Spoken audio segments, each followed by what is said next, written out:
Hola amigos, una alegría volver a saludarlos en el nombre del Señor, esperando que se encuentren muy bien junto a sus seres queridos. Nosotros acá en casa, agradecidos al Señor por la forma como Él bondadosamente nos ha cuidado en estos días en que todavía seguimos pasando la cuarentena, pero confiados de que el Señor está a nuestro amparo y por otro lado contentos de que aun cuando no podemos estar en nuestros templos, podemos dirigirnos a ustedes a través de este medio de comunicación que la tecnología y nuestro buen Dios ha permitido. Hoy es el quinto día en la semana de la pasión de nuestro Señor Jesucristo. Una semana que tiene un contenido de valor infinito. La semana más importante en la historia del cristianismo, en la historia de la humanidad sin duda. Yo creo que junto a la semana de la creación, esta es la semana donde se jugaron las cosas más importantes en la redención del hombre. Por eso que para nosotros los cristianos recobra un significado, un valor simplemente superior. Y nos gozamos al recordar la historia más bella que puede ser contada, una historia llena de amor y un amor escrito con sangre como hemos estado escuchando. En un día como hoy, quinto día en la semana de la Pasión, día miércoles, nuestro Señor Jesucristo, a diferencia de los 4 días anteriores, rehúye de estar junto a las multitudes. No visita ya la ciudad de Jerusalén, se retiró en la caída de la tarde del día de ayer, martes, de la ciudad y del Santo Templo. Habían surgido algunas inquietudes en la mente de los discípulos frente a algunas declaraciones que el Señor había hecho anunciando la inminente destrucción o ataque hacia la ciudad de Jerusalén, porque dijo en medio de sus lágrimas, de cierto os digo que esta casa será dejada desierta. Los discípulos le preguntaron si eso iba a ser posible frente a la majestuosidad y por otro lado a la belleza imponente del gran templo.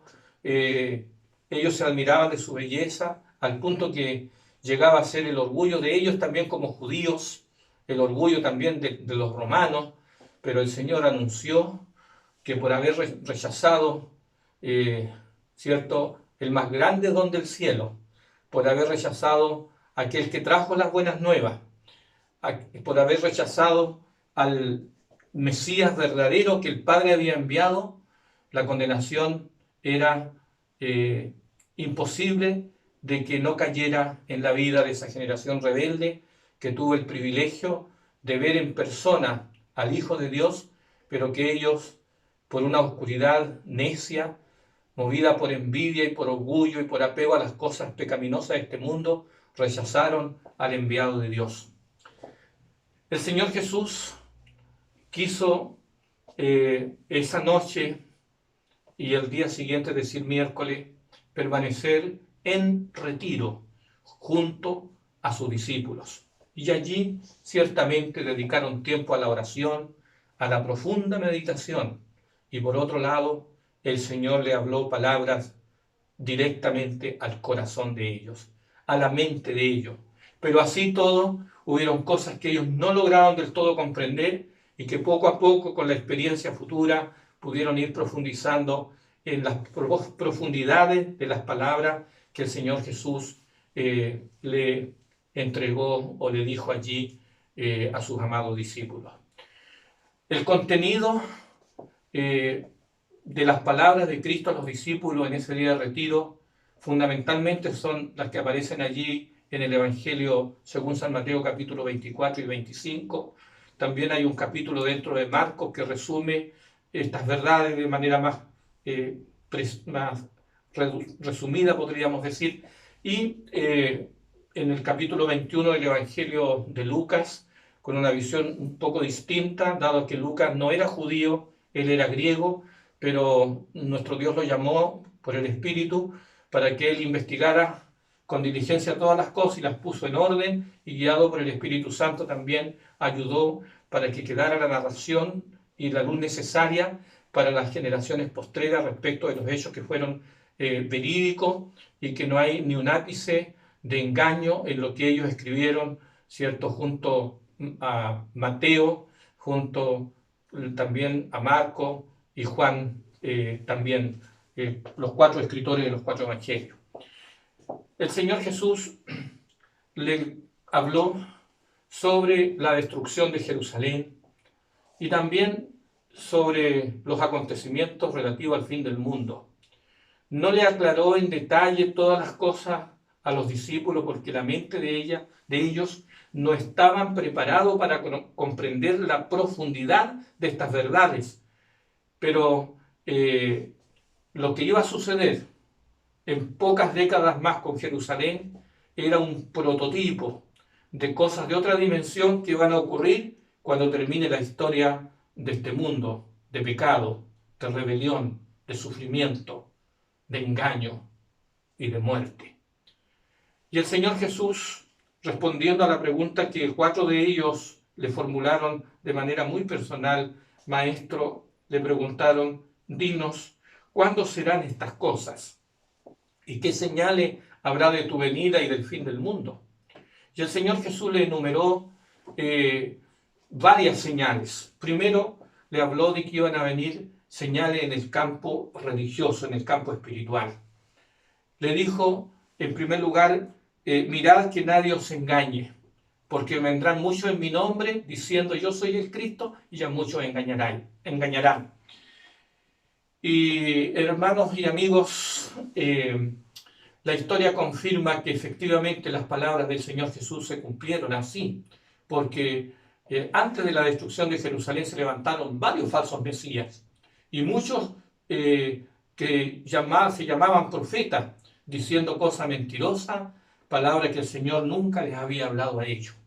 Pero una vez que ocurrió este hecho histórico de la destrucción de Jerusalén, ciertamente en los siglos venideros han aparecido varios mesías, ¿verdad? Y también han aparecido muchos falsos profetas diciendo palabra que no se sujeta a la revelación de Dios dada en los tiempos bíblicos a sus santos mensajeros, a sus santos profetas. Por lo tanto, es una advertencia para todos nosotros que tengamos cuidado, porque no todo el que dice Señor, Señor, está diciendo la verdad. No todo el que me dice Señor, Señor, dijo el Salvador, entrará en el reino de los cielos, sino el que hace la voluntad de mi Padre que está en los cielos. Y amigos queridos, tenemos que tener mucho, mucho, mucho cuidado, porque allí en el mundo, ciertamente el engaño forma parte casi de la vida de los seres humanos. Es algo tan común, es una práctica tan vil, pero es algo que está tristemente allí en la vida de tantos seres humanos. Pero en el campo religioso, aunque pareciera increíble, nosotros los hijos del Señor tenemos que tener cuidado porque hay falsos profetas y ya hay engañadores que toman el nombre del Señor Jesús para engañar, para no decir lo que Dios ha dicho a través de su palabra. Luego el Señor dijo que iban a venir algunas señales en el campo, digámoslo así, de la política contingente en el mundo social y económico. Le dijo el Señor, oiréis de guerras y rumores de guerras. Mirad, le dijo, que no os turbéis porque es necesario que todo esto acontezca, pero aún no es el fin. Y le dijo además, se levantará nación contra nación, reino contra reino, y habrá pestes, hambre y terremoto en diferentes lugares. Queridos amigos, cómo el Señor, con su ojo escrutador, contemplaba todo el acontecer futuro del mundo. Es como que Él descorría el velo a los discípulos de la triste realidad que iba a vivir este mundo. Y al estudiar la historia de las civilizaciones, del surgimiento de los países, de los estados, de los regímenes diversos, como dijo un historiador muy sabio, en verdad casi consiste en estudiar las guerras del hombre. Muchas guerras han habido, algunas cruentas, donde miles y millones de seres humanos han perdido la vida.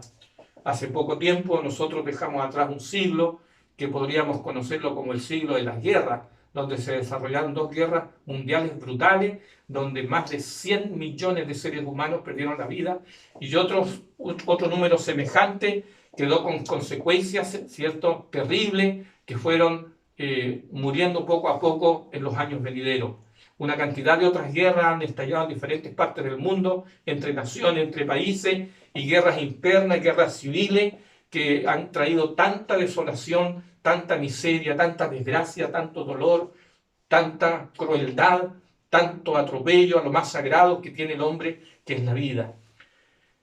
Pero el Señor también dijo que iban a haber pestes, amigos queridos. ¿Y qué estamos viviendo ahora en el mundo? Esto del COVID-19 o esta pandemia universal no es una pandemia, no es una gran peste, no es una enfermedad que ha avanzado y ha cubierto prácticamente la tierra.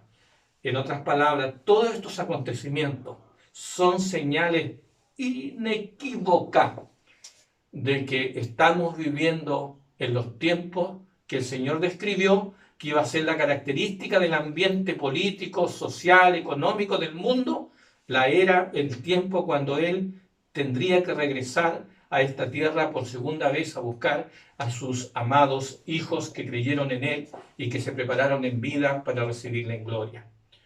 Que iban a haber hambre. Es muy triste reconocer que aún con todo el desarrollo de las civilizaciones, hay alrededor de 1.000 millones de seres humanos que todavía viven en la extrema miseria. Hay grandes potencias del mundo donde todavía el porcentaje de pobres es considerable. Y amigos queridos, con todo esto que está pasando ahora en el mundo, con esta pandemia, ¿cómo va a quedar el mundo después que todo esto pase?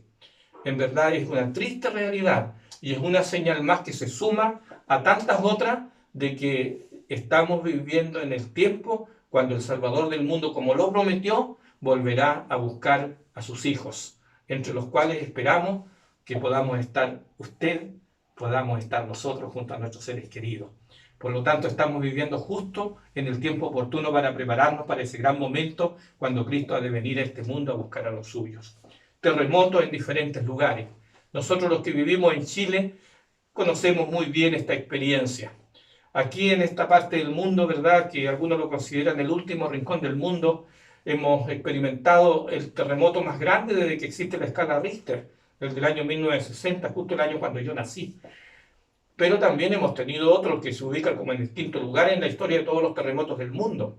Así, amigos queridos, todos los terremotos, más que una explicación geológica, ¿verdad?, científica, obedece al cumplimiento también de la palabra verdadera que nos entregó aquel que conoce el futuro y aquel que sabe que este mundo pronto va a llegar a su fin, porque se cumplirá su palabra prevalecerá contra toda falsa profecía, contra todo otro pronóstico que no se sujete a su santísima y veraz palabra. Luego el Señor habló que por haberse multiplicado la maldad, el amor de muchos se iba a enfriar. El Señor, a través de otro mensajero, dijo que la maldad se iba a diseminar como fuego. Y queridos amigos, ¿no es esto una realidad que se cumple hoy en nuestros días? ¿Cómo está nuestro mundo? ¿Cómo está el aspecto valórico? ¿Cómo está la parte axiológica? ¿Cómo está la institución fundamental de la sociedad, de la iglesia y de la nación, que es la familia? ¿Se respetan los valores fundamentales de la familia? ¿Se respetan los principios eternos del cristianismo? En muy poco grado. Hay tanta desviación, tanta cambio de parecer, que ahora hay muchos en el mundo que tristemente a lo bueno llaman malo y a lo malo lo llaman bueno. Y no hay temor de repente de legislar cosas que por supuesto son totalmente contrarias a la luz que nos proviene de Dios, ¿verdad? Así que esto también es una señal inequívoca, clara, potente, de que este mundo se encamina cada día a una oscuridad más densa en el aspecto moral. Pero nosotros los cristianos estamos llamados a no dejarnos desviar de estos principios que emanan de la palabra del Señor y que son rectores para que podamos vivir vidas felices, vidas con sentido, vidas que se proyecten hacia un mundo mejor, al mundo que el Señor nos ha prometido y que le será dado a todos quienes crean en Él y lo acepten como Salvador personal. Por haberse multiplicado la maldad, el amor de muchos se enfriará. Fíjense que el Señor va advirtiéndole a los discípulos y a través de ello para la nueva generación que tuvieran cuidado de no ser engañados, que tuvieran cuidado de no desanimarse por la incertidumbre que iba a haber en lo político, en lo social, en lo económico, por la pobreza, por las pestes, el aumento de las enfermedades, los terremotos, las calamidades, todo tipo de desastres. Pero el Señor advirtió, una de las señales potentes es que el mundo iba a llegar a ser como en los días de Noé, ¿verdad? Donde el Señor simplemente dice que, le dijo a su siervo Noé que la tierra estaba llena de violencia y la maldad del hombre, ¿cierto?, había aumentado a tal punto que le dijo a su siervo que el pensamiento de ello era de continuo solamente el mal. ¿Y cómo está en nuestro mundo hoy? ¿Hay maldad, amigos, o no hay maldad? ¿Hay violencia o no hay violencia? ¿Qué escuchamos en las noticias cuando prendemos el televisor? Usted saque sus propias conclusiones, pero la palabra del Señor se sigue cumpliendo de una manera impresionante. Y estas verdades se las reveló el Señor Jesús a sus amados discípulos en este día de retiro cuando estuvo junto a ellos. Luego le habló ciertamente de la señal más grande de todas, que el Evangelio de salvación, este Evangelio que Él le enseñó, la buena nueva, centrada en el enviado de Dios, ¿verdad?, tenía que ser proclamado por testimonio de los profesos discípulos a todas las naciones, a toda tribu, a toda lengua, a todo pueblo, y cuando se cumpliera esa profecía, entonces Él iba a regresar a esta tierra. Y tras eso estamos confiados de que esta profecía, mis queridos amigos, muy pronto termine de cumplirse. Felizmente, aun cuando vemos que la mayor cantidad de seres humanos cierra sus oídos al mensaje del amor de Dios y de la gracia divina, el Evangelio de su gracia sigue proclamándose por todas partes. Y esta iglesia, la iglesia adventista, es una iglesia que cubre prácticamente toda la tierra. En más de 215 países, esta iglesia proclama todos los días, a través de todos los medios que Dios le ha permitido para proclamar las buenas nuevas de que nuestro Señor Jesucristo regresa pronto a este mundo y que hay salvación ofrecida por gracia, por bondad, por misericordia, por amor para todo pecador que quiera reconocer el llamado del Señor y que esté dispuesto a arrepentirse de sus caminos pecaminosos, volver a Él o venir a Él y aceptar al enviado del Padre, a nuestro Señor Jesucristo, como su Salvador personal. ¡Qué maravilloso! Una profecía que se sigue cumpliendo y que a pesar de todas las circunstancias que vengan, que van a ser cada día probablemente más difíciles, el Señor se encargará de poder hacer de que nada frene este plan, que es programa suyo, de que el Evangelio de su gracia salvadora siga cubriendo la tierra por testimonio de todos los que han aceptado esta bendita verdad salvadora, ¿verdad? Y para que se cumpla plenamente el gran plan del Señor. Luego el Señor le habló con claridad respecto de las características de su gloriosa venida. Le habló también del campo astronómico, de señales en los astros, en el sol, la luna, en las estrellas, algunos acontecimientos que ya ocurrieron y otros que ocurrirán y que sin duda ocurrirá así. Pero luego el Señor habló con claridad. Ahora, no en parábola, sino de manera directa. ¿Cómo va a ser su venida a este mundo? Quisiera leer este pensamiento del versículo 27 de Mateo 24. Mateo 24, verso 27, dice: porque como el relámpago que sale del oriente y se muestra hasta el occidente, así será también la venida del Hijo del Hombre. Luego dice en el verso 30, entonces aparecerá la señal del Hijo del Hombre en el cielo, y entonces lamentarán todas las tribus de la tierra, porque verán al Hijo del Hombre viniendo en las nubes de los cielos con poder y gran gloria. y enviará a sus ángeles con gran voz de trompeta y juntarán a sus escogidos de los cuatro vientos del cielo, desde un extremo del cielo hasta el otro. Qué verdad más maravillosa, más gloriosa, incomparable es esta.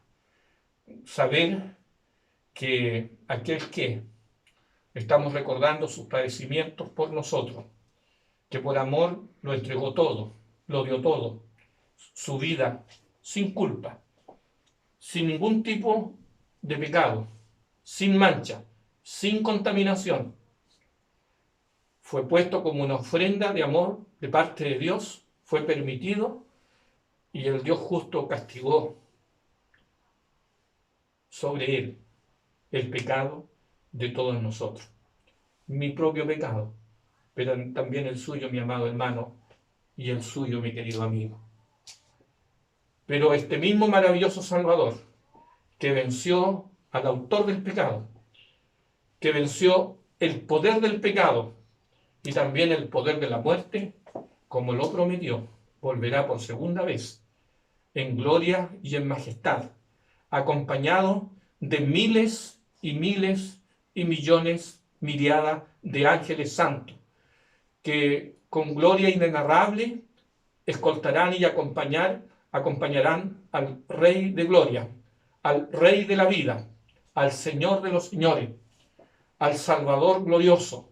Viene a esta tierra a rescatar por fin a los que decidieron aceptarlo como su Salvador personal, a los que decidieron prepararse para esperar su gloriosa venida. Esta es la última y más grande verdad final que la Biblia tiene para nosotros. Y yo quisiera invitarte, querido amigo, nada, absolutamente nada es más importante que nosotros podamos reconocer esto. Esta es una verdad que prevalecerá. Esto es palabra fiel, es palabra verdadera, amigo. Aunque algunos que escuchen estas palabras quizás no lo quieran reconocer, esta es una verdad que prevalecerá. Cristo viene, Cristo regresa, Cristo vuelve, viene a buscar a los suyos, viene a buscar a los que le han amado, los que confiaron en Él, los que le abrieron el corazón, los que lo aceptaron como Salvador personal. Usted que escucha estas palabras, ¿ya lo aceptó como Salvador personal? A mis amados hermanos, una vez más les animo, sigamos perseverando en esta bendita verdad hasta que se cumpla el plan de Dios en nosotros. Él comenzó su buena obra en nuestra vida y la perfeccionará, la completará por la acción del Espíritu Santo, pero nosotros tenemos que colaborar con Él. Pero aquellos amigos que escuchan estas palabras y todavía no han tomado decisiones por su salvación, ¿qué está esperando, mi amigo querido? Esta es la mejor hora. En estos días de prueba que estamos viviendo, el Señor está dándonos todavía una oportunidad para que le podamos abrir nuestro corazón, para que podamos permitir que nuestra voluntad se disponga, para que podamos abrir nuestro oído y para que podamos entender que no existe más invitación mejor, más maravillosa para todos nosotros que poder reconocer esa dulce y tierna voz que nos llama, diciéndonos: venid a mí, mi hijo, venid a mí. Si estás trabajado, estás cargado, estás apesadumbrado, tienes alguna preocupación profunda, un gran problema que te agobia, una carga que sobrelleva, una enfermedad que te afecta, si tienes algún problema mayor de cualquier naturaleza, no te olvides, el Señor te está esperando, el Señor te está invitando. Ven al bendito Salvador y preparémonos juntos para su pronta y gloriosa venida. Y a los amados hermanos de la iglesia, no olvidemos lo que Jesús enfatizó tanto a los discípulos en este día. Por favor, hermanos amados, velad y llorad. Velad pues, porque no sabemos a qué hora ha de venir nuestro Señor. Sabemos que su venida es próxima, las señales lo siguen anunciando de que muy pronto la historia de este mundo terminará y el Rey de Gloria viene por fin con poderosos ángeles a buscar a sus salvados hijos, a sus redimidos hijos, para llevarlos al lugar que Él nos prometió. Confiemos que llegará la hora feliz en que nos reencontraremos con nuestros seres amados y por la gracia y el poder de Dios seremos llevados por nuestro Salvador a las moradas celestiales. Que el Señor te bendiga en este sentido. Y si tú has tomado ya tu decisión, comunícate ahí con tus amigos, tus vecinos, tus amigos de la Iglesia Adventista, porque estamos como familia de la fe contentos de recibirte en nuestra comunidad cristiana, contentos de que tú hayas decidido por lo más importante, hacer de Cristo tu Salvador personal. Que el Señor te bendiga grandemente. Estaremos orando por ti.